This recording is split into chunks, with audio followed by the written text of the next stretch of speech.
Medusa was a victim of sexual assault, and the story turned her into a villain. Medusa is one of the easiest characters in Greek mythology to recognize at plain sight. With its unmistakable snake hair and the power to turn the beholder to stone, it is one of the most popular monsters in ancient histories.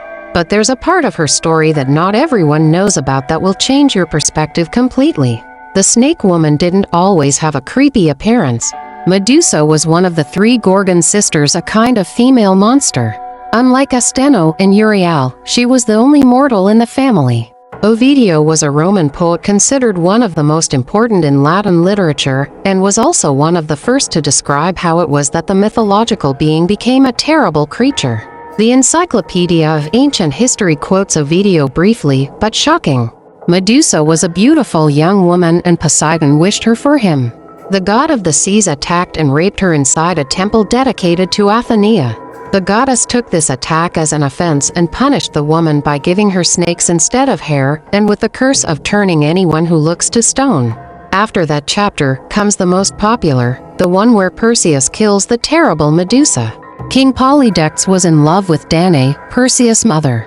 His son did not approve of this relationship because he felt the sovereign lacked honor. To get rid of the son, Polydectes asked him to get him the head of the Gorgona. As the Metropolitan Museum of Art points out, the gods helped Perseus on his mission and provided him with gifts to secure victory. A key piece in her triumph was Athena's polished shield, which allowed her to get close to Medusa and avoid her perilous gaze. When Perseus beheaded her, out of her neck came the giant Chrysaor and winged horse Pegasus.